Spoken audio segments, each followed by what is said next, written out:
We got a trade. It's an interdivision trade between the Philadelphia Eagles and the Washington Commanders. Wide receiver Jahan Dotson on his way to Philly from Washington. What it means for the Eagles, what it means for Dotson, and what it means for the rebuilding Commanders. All that and more coming up on today's Peacock and Williamson. NFL analyst Brian Peacock and former NFL scout Matt Williamson bring you expert NFL analysis every day in less than 30 minutes. Get an inside look at the NFL on the field and in the front office with elite breakdowns to next-level analysis and in-depth information only for the real NFL fans. This is Peacock and Williamson, and it starts now.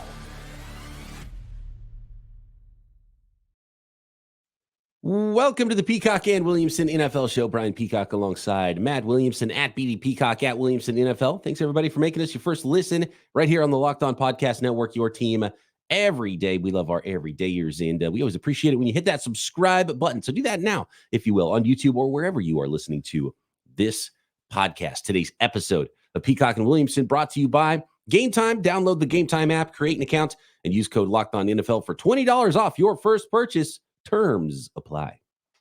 We got a trade. We got trade action. This is the second trade, by the way, this offseason between division rival Philadelphia Eagles and Washington Commanders. And maybe this is just a sign that these are two GMs. Obviously, we know Howie Roseman in Philly and how he works. He's not afraid to trade with anybody. And maybe a new GM in Adam Peters in Washington that knows he's rebuilding, knows that he's in a different place than the Eagles. And maybe it's just he's new to the rivalry, so he's not too worried about Washington. The fans feel it more than I think people in the front office, especially if they're brand new in the front office. But and this was relayed by Tyler Dunn this morning after the Jahan Dotson trade, and we'll get into that from all angles. But from Tyler Dunn on Twitter, it was a reminder that Tyler Dunn is a different. That's the AJ Terrell thing. So hold on, we got lots of notes here. We're going to talk AJ Terrell and his new contract. We're going to talk NFC West. We're going to stay in the NFC mostly today. This from Adam Schefter marks the second time in recent months that Philly and Washington have made a trade because the Eagles traded up with the Commanders in the draft to land Cooper DeJean earlier in the second round with Washington trading down. Washington had multiple picks in the second round of the draft. So clearly Washington rebuilding here. I want to start with the Eagles side of this though, Matt. And here's the trade. Washington sends former first-round wide receiver Jahan Dotson and a fifth-round pick to the Eagles in exchange for a third-round pick in 2025 and two seventh-round picks. So Jahan Dotson to the Eagles. So for the Eagles, and you think about the Eagles, Matt, right? And you're like, oh, man, they got A.J. Brown and Devontae Smith, and they're adding another big-name wide receiver to the mix. That seems crazy. They don't need another wide receiver, do they? Well, at this point, they were going to roll out Johnny Wilson, the sixth round, like 6'6" wide receiver as their number 3. So I think they probably weren't comfortable with that. And clearly for the Eagles, they're getting a wide receiver 3. And obviously the Eagles are trying to go all in for it anyway. So they're probably not super worried about the picks in the future or the money on Dotson's contract as a first round guy, because he's not super cheap as a first rounder, but he's not on a big free agent contract or anything.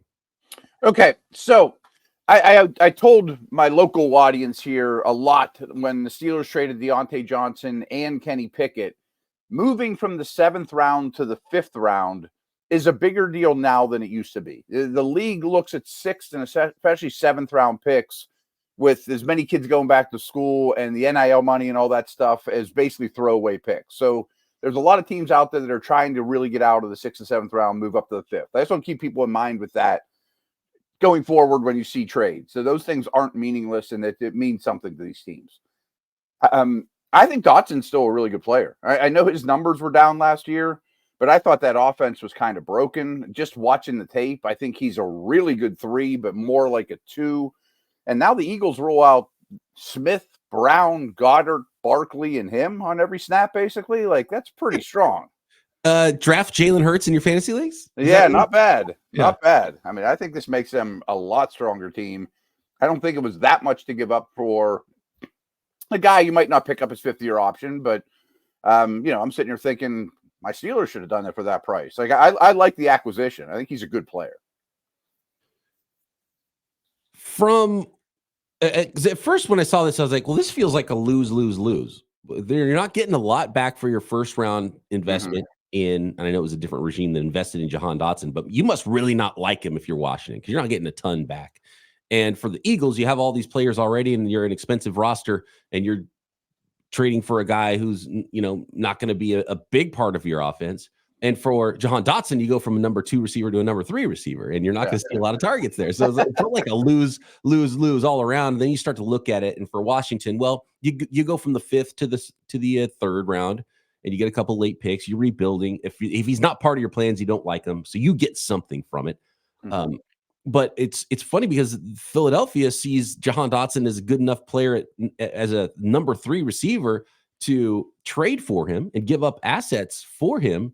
But Washington now, if you look at their roster, they've got, and we just talked about Jalen Hurts as being a big winner in this trade. If you look at Washington's roster, who's the big winner? Well, I guess it's Diami Brown, who's a 3rd rounder a couple of years ago, a player I liked. He's been making some catches in camp and preseason. Luke McCaffrey, the 3rd rounder from this year, still more of a slot, but maybe they like what they saw from him. So like, let's just get him on the field more. You got Olamide Zaccheaus as well. So, somebody's a big winner. Whoever ends up being the number 2 guy feels like Diami Brown. I'm not sure how that's going to work out. They just signed Martavis Bryant a few days ago. Maybe they love what they saw there.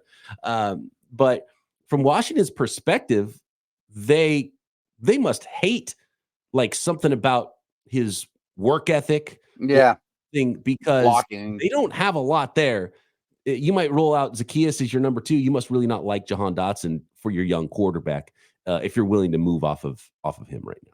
Yeah, agreed. I mean, I think they realize we're a pretty bad football team, and we just need all the picks we can get. And maybe Dotson isn't the physical presence that they're after, especially after drafting McCaffrey. They're both slot-ish, especially McCaffrey, but they're similar body types. Neither one's huge. Haven't heard a lot of great buzz about McCaffrey, but I have heard a lot of good buzz about Diami Brown. So maybe that's a feather in his cap. Could they throw their hat back in the Ayuk ring? I mean, is there another shoe to drop here? I mean, you and I, we start getting conspiracy theory on these things. Yeah, and my hat is sort of grayish or silverish. It's not made of tinfoil that I'm wearing right now, but it always seemed a little strange that Washington wasn't in on Ayuk at all, being that the guy that drafted Ayuk is in Washington and has a pipeline, and I'm sure can make a phone call very easily to John Lynch, and that's Adam Peters, the new GM of the Washington Commanders, to go get a big-time receiver for your young quarterback. And would that have taken a 2nd-round pick in Jahan Dotson to go the other way? And they weren't. You're probably thinking Dotson would have been useful for my team. Right, because the 49ers reportedly, wanted a player that, maybe the Steelers weren't willing to give up. And so could that have been done? Does this mean that maybe the 49ers didn't like Dotson, or maybe there's, maybe they're too buddy and and Adam Peters is like, man, you don't want this guy anyway, so I'm not going to do that to my old friends in San Francisco. But maybe that means that now there's a hole opened up, and then you got an extra 3rd-round pick, and maybe that's something that the Washington Commanders could send to the 49ers. Could the Ayuk thing reopen? Because that's the number 1 place I think that Brandon Ayuk wanted to go, because his good buddy from college is Jaden Daniels. And so maybe that does reopen some possibilities here with the 49ers still not able to get a deal done. And from the Steelers' standpoint, Matt, did they miss an opportunity to trade for someone like Dotson or maybe someone else that's been available because they've been so focused on Ayuk and maybe potentially missed out on another potential deal? Because I still think the Steelers want a wide receiver, right? Oh, I think so, yeah. And I've actually done local podcasts saying if Ayuk ends up in Washington, I might rather buy McLaurin or Dotson for less than you would have had to pay for Ayuk, including the contract and all that as well, especially McLaurin. Is McLaurin safe? I mean, could he end up in San Fran? Could he end up in Pittsburgh? It seems like, boy, the receiver room would be so decimated. Oh, yeah. I feel like McLaurin's safe. And plus, so McLaurin is from a character standpoint, like tough guy. I think he's just somebody that you like having around, and his contract because basically contract for wide receivers went crazy immediately after he signed his deal. So they don't have he's a pretty valuable guy, I think. So it would take something to get McLaurin. I think that's what they're telling us. They're like, well, McLaurin's our guy. We're going to build around the type of player that McLaurin is, both on the field and in the locker room. And maybe Jahan Dotson wasn't that. We're trying to set a tone here as we build this thing going forward. So from the Steelers standpoint, though, like a 3rd and a 5th and 2 7ths, would you have done that exact deal if you're the Steelers? Yeah. I think I would have. I mean, they might be looking for a bigger, more number 1 type, but Dotson's clearly an upgrade over Van Jefferson, those Right, type of someone that guys. would fit in stylistically with George Mhm. Pickett's on the other side. Yeah. I mean, would you have done Dotson in a 2 for Ayuk if you can't get a deal done? That kind of matches what people are talking about. If Mhm. and maybe it had to be another late pick too. The rumored deal from Cleveland was a second, Cooper, and a fifth, which is a pretty good deal, right? If you're Mhm. the 49ers, would it have been the same deal, but with Dotson instead going from Washington? Would that have gotten it done? Maybe. And I know the 49ers have tried to get a player back when they have talked about these trade talks, and maybe they've never been serious about it at all. Maybe they're kind of over asking Mhm. just because they know that they don't want to trade Brandon Ayuk. So I don't know. So we'll I see. know this trade's not all about Ayuk, but it is noteworthy. But I've also kind of heard around here that the Steelers could get him for a second and third. Maybe Washington could now do that with the extra third. You know The what I extra mean? third, maybe that's something that the 49ers wanted more, and they've seen enough in some of their other receivers to not Mhm. want a receiver back now. Who knows? And I Who mean, I'm knows? sure there's a Yeah. lot of players that Washington could add in too, because they're obviously in a different place than Steelers are trying to compete a little bit more than I think Washington is. So Yeah. maybe it's the picks going, and then there's another player that makes it palatable for the 49ers. I wouldn't close the door on that just because it would seem like Washington could use a Brandon Ayuk going forward. The Sure. connection with Adam Peters, and that's one of Or Ayuk's Jaden places Daniels. that he wants to go. Could they jump back in on this? Who knows? Maybe we'll find that out. 2 more small notes. I really do think this makes the Eagles a better football team, and I could see where they'd be worried about their third receiver. I mean, an injury away from derailing the passing game, and I do think you'll see more 11 personnel after this trade. But you mentioned McLaurin's the right attitude. I think it's noteworthy that they go get guys like Bobby Wagner and Zach Ertz, even though they're rebuilding, just to rebuild the culture too. Absolutely. Yeah. You can really see what they're doing there. And I like it, to be honest Yeah, with you. me If too. Dotson wasn't on board with that, if he wasn't one of those guys, Yeah. get a little extra for him and trade him out, even if you're missing out on a little bit of talent at wide receiver because of it. And they must have seen enough from McCaffrey and Diami Brown and Zacchaeus to feel good about it. Yeah. I mean, like Ertz, and then you draft a tight end. Okay, we're still getting young, but Right. we teach them how to be a professional. Next, let's talk AJ Terrell. The Atlanta Falcons spending some cash, second most ever for a cornerback on AJ Terrell, and NFC West pitfalls for teams to avoid. Every team in the West. What do they have to avoid this season? Next. Today's episode of Peacock and Williamson is brought to you by Game Time. And of course, we're sports fans. We love going to live sporting events, but you know what? I go to as many concerts as I do sporting events. And sometimes sporting events are work for me where concerts might hide out. And whether it's comedy shows, baseball games, football games, whatever it is, you can find those tickets at Game Time. And Game Time has a new feature called Game Time Picks that makes getting tickets for your favorite live events even easier. Game Time Picks filters out all the fluff. So it shows you just the incredible deals that you can get on great seats, so you don't have to waste your time searching through thousands of tickets. That can sometimes be overwhelming if you're trying to find tickets to a certain event. Game Time Picks curation makes it easier to save more on sports, concerts, comedy, theater events. Of course, if you toggle on my favorite feature at Game Time, the all-in pricing, no surprise fees at checkout. See the views from your seat, get tons of great deals, and their lowest price guarantee. Just take all the guesswork out of buying tickets with Game Time. Download the Game Time app, create an account, and use code LOCKEDONNFL for $20 off your first purchase. Terms apply. Again, create an account and redeem code LOCKEDONNFL for $20 off. Download Game Time today. Last-minute tickets, lowest price, guaranteed.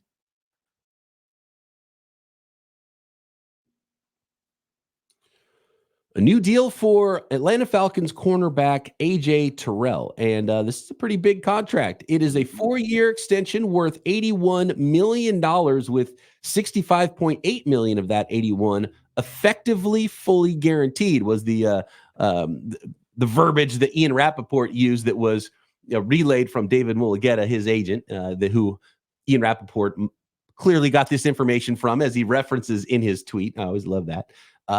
Second highest paid cornerback ever for AJ Terrell, Matt.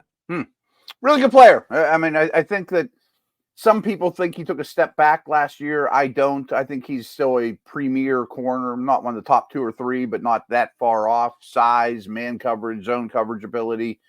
And I wonder, they're throwing some money around, and I give Atlanta credit. I mean, they are trying to win. I'm sure they look at it like we're the favorite in a bad division, but maybe we're even more than that. Maybe we can compete in the NFC. I have some doubts and questions about that, but they are improved. I wonder, just from like a locker room standpoint, I don't know that it sends a great message when you draft Penix, to that we're trying to win now. If you're Grady Jarrett, if you're one of those dudes, but you've pretty much mended those fences since. You go out and you get Simmons and Judon and keep Terrell. I mean, it really shows the group and the guys, yeah, we're in this together and I'm trying to win now. We're in the right place. So I mentioned Tyler Dunn, a tweet earlier that I wanted to reference here, and it was to go along with what's going on with the Atlanta Falcons. And earlier this offseason, Arthur Blank had some quotes about the offseason in Atlanta, what they're trying to build there. And basically, when GM Terry Fontenot was speaking about his ownership in Arthur Blank in Atlanta, he said, quote, "He'll spend anything, he'll do anything." And when you look at what the Falcons are doing, clearly ownership is not putting any handcuffs on what they're allowed to do. They went out and got the top quarterback in free agency and then drafted a quarterback at number 8 overall. And a lot of people had their heads scratching. The owner's like, nope, let's do it. It's the most important position in sports. Might look kind of funny now, but maybe we'll look genius in the end because we are spending on the most important position in this game. Going out and spending big money on their own free agents, going out and getting players in to help accelerate the build in a new regime and try to win some games right now. So if you're a Falcons fan, that has to make you feel good. You at least know your ownership is out there really trying to win for you, whether it works out or not. 100%. And they are, Kirk Cousins and this and all these guys, they're spending money on quality guys. I mean, some of them are older, but they're trying to win right now. And I think that's a good message. It is still extension season. We're up until pretty much the opening kickoff. We'll get some more extensions here too. And one of the other aspects of right now, too, is teams need to start figuring out who's going to be on their roster, who's not going to be on their roster. You always mention how it's always nice for a team to kind of breathe some life into a locker room when someone gets a big deal. It reminds everybody, what they're playing for beyond the wins and losses on the field. And the other part of it is, with the holdouts and with some of these other things, potential trades that can happen. The Eagles, they're like, well, what's the hole? Well, we really probably need one more wide receiver. It's like, okay, well, let's make that happen. Let's make some calls this week before we set our final rosters, and those are due in 5 days, right? Right after the third preseason game on Tuesday, you've got to have your roster at 53, and teams need to figure that out. And if there's a player that maybe is not going to make their roster, they don't mind trading first. They're going to try to get rid of them first so they can keep another guy and not expose them to waivers. If you're a team like the Cowboys or the 49ers or Cincinnati, and you're worried about your holdout wide receiver, you might need to go into week 1 with an extra player on the roster. Yeah. And so maybe that helps the player get that extra dollar from the team because the team doesn't want to have to cut an extra player from another position that they wanted to keep just because they need numbers at the position for the holdout player. So like the last bit of leverage there. So this is a time where deadlines make deals, and the final rosters next Tuesday being the deadline there is going to probably make a flurry of things happen here around the league. So yeah. And another little sticking point for GMs too is guys they want to put like on the PUP list or short-term IR have to make that original 53 first. So sometimes you got to keep a dude that can't help you in week 1 because of injury, and all of a sudden it gets a little funky with roster space. Yeah, and you see some guys get cut early, some veterans. You're like, okay, let's give you a shot to stick somewhere else real quick before final cut downs, and maybe you get a better opportunity than if we cut you with everybody else. NFC West. Let's get to the NFC West here and start with pitfalls of the teams in the West, what they need to avoid in 2024 to have a successful season. And success can be different for everybody. Sure. I want to start with the Los Angeles Rams because I think it's the easiest one. And to me, I don't know if any team needs to rely more heavily on their quarterback this year than the Rams, because they have a top quarterback in Matthew Stafford. He's really good. I think the rest of the roster is in better shape than the no-name roster we saw after the Stars and Scrubs build kind of fell apart post Super Bowl win. But man, when you start looking around at this roster, they already lost to retirement Aaron Donald in the offseason. So when it comes to the Rams and Matthew Stafford, you look at the roster, and even though you got, Puka Nacua and Cooper Kupp, and they've got some players, they've developed some guys on the defensive side of the ball. I can't imagine them doing anything without Stafford this year. Yeah, I have two. I'll get to Stafford and say he's the second one, but you kind of touched on it too. Like, remember this time last year, Aaron Donald and the Pips. We didn't know any of these defensive players, and they overperformed. But then they lost Aaron Donald and their defensive coordinator, that helped all those guys perform. He's now the head coach in Atlanta, who we were just talking about. So, okay, maybe Kobe Turner and these first and second round picks on the D-line are better players than we expected, but it's still not a group that has a whole lot of pedigree to it. I mean, the defense as a whole, and Donald made a lot of problems go away, and I think Morris made some problems go away. And then Stafford, again, quarterbacks are easy ones, but he's getting to that age, and I really hope it doesn't happen, especially because his style of aggressive play and his big arm. But we saw Breeze, Eli, Ryan, Ben. I mean, Ben's a similar type of guy. That last year or two of their career, when they were about this age, wasn't much fun to watch. Yeah, and it's not like he hasn't had his share of dings recently. In his throwing arm, right? I think he had an elbow similar to the Ben one. Yeah, and he dealt with a little something, I think, this offseason, right? I'm almost certain of it. Yeah. I think he hasn't practiced a lot. I don't think either. So that's it's coming. He's not going to be Brady and play till he's 44. Yeah. That's the tenuous situation for the Los Angeles Rams. And yeah, they lost multiple coaches too. So you get brain drain on top of it. And obviously Sean McVay's the main, offensive mind there, but they got a new offensive coordinator in Mike LaFleur, as well as a new defensive coordinator in Los Angeles. A little skeptical of the Rams, but they always find a way. Yeah, I think McVay's a top-notch coach, and I like the way they run their organization. It's a lot different than others. They don't care about the preseason. They don't send coaches to the combine. They went 10 years without a first-round pick. They beat their own drummer, That's true. That's very true. Next, we'll get to the rest of the NFC West, the Niners, the Seahawks, and the up-and-coming Arizona Cardinals.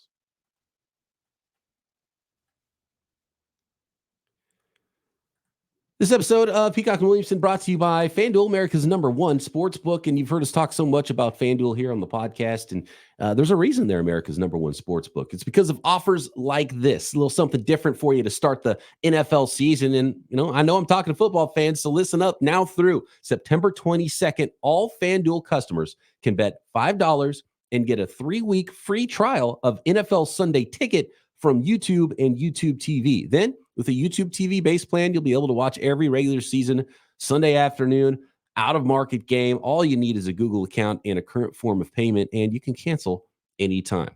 Just visit FanDuel.com/lockedon to download America's #1 sports book.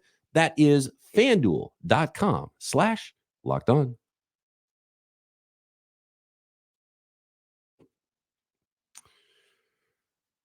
Arizona Cardinals.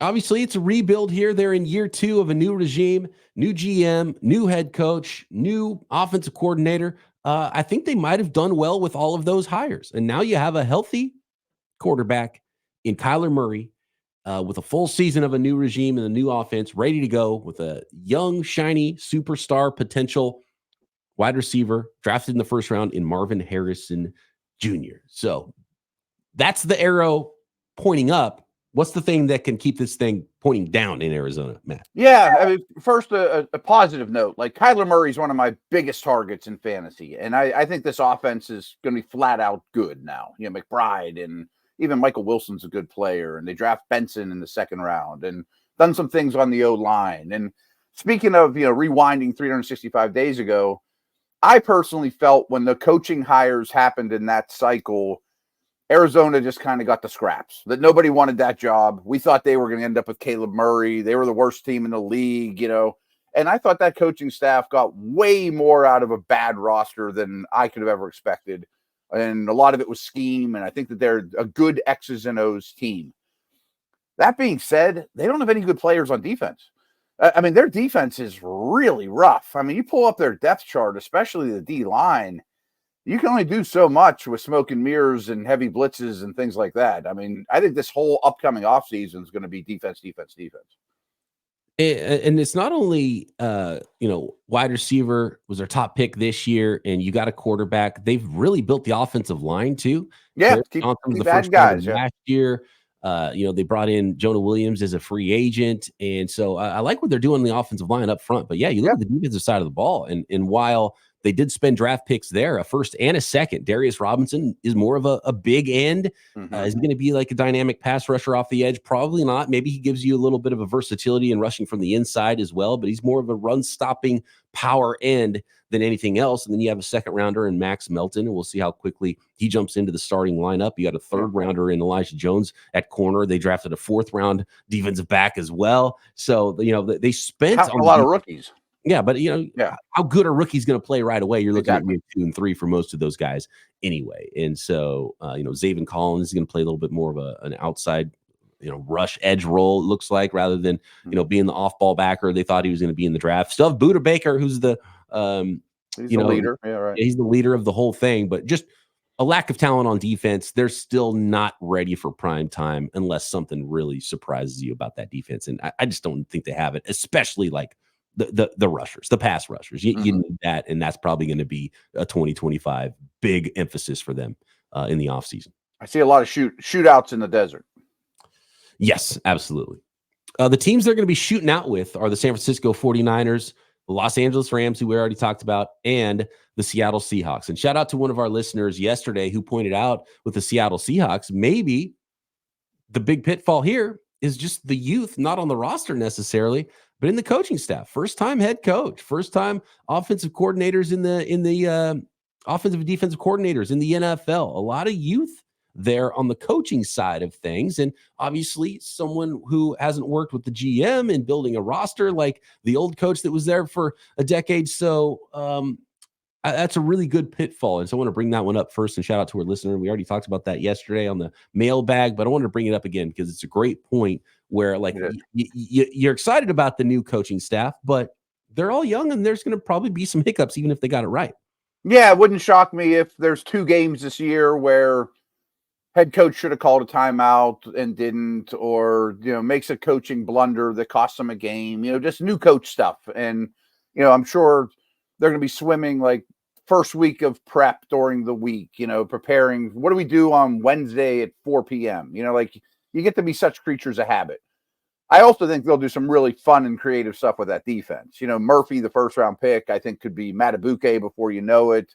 Witherspoon's a really interesting piece. I mean, I think they have a lot of fun stuff they can do on that defense, but I don't think they can mask a bottom 5 offensive line. It should be more fun, and they should be slinging it around a little bit more, running more plays for sure, going 3 wide, which makes me really interested in Jackson Smith and Jigba this year. If we see a breakout from him in year 2, he was, the top receiver in the draft last year. Wasn't as top heavy of a wide receiver draft as it was in this year's draft. But the fact that he should be on the field a lot sounds fun, and potentially a target hog of a player over the middle of the field too. And he can be dynamic in that role too. So that has me excited. And I might see a lot of JSN on my fantasy leagues. That being said, you hear this a lot in the fantasy circles, and I have no problem with the coaching hire on offense, the offensive coordinator hire. But I hear this a ton saying, well, that offense last year supported 3 big-time receivers, so Metcalf, Lockett, and JSN will all be fine.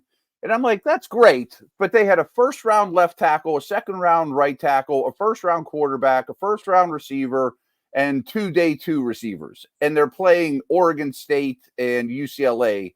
They're not playing the Niners and the Ravens. It's still a big jump. Yeah, the opponent changes for sure. And some people talk about the NFL and college football as being different sports. Oh, I mean, even it sounds stupid, but being a coordinator there, just with the hash marks, where your receivers align and their landing points are all so different. Things like that. Your formations are different. The basic stuff of offensive coordinating isn't the same. I remember the transition from another former Oregon coach in Chip Kelly to the NFL. And it's like, oh, he's going to run fast. He's going to revolutionize the game. You can't. The rules don't allow you to run as fast in the NFL. One of 90 scholarship players. And then all of a sudden, it's like, well, the X's and O's isn't really my thing. And if I can't go as fast as I did in college, right, I didn't have the advantage that I was hoping I was going to have in the NFL. Right. No, it's a big difference. What about your Niners? They're a tough one, to be honest. But it's easy. It's vibes. That's where I was going to go too. That's interesting. Okay. I was at training camp. Practice felt a little flat. That's been the report from all the beat reporters that are at camp every single day. You've got the Trent Williams holdout. You got the Brandon Ayuk saga that won't end. It feels like John Lynch and Kyle Shanahan themselves are, a little tired of that. So when your head coach is tired of it, that's going to filter down through the rest of the roster. And for the 49ers, who are a really good team, and I point to someone like Christian McCaffrey, and we know the attrition at running back.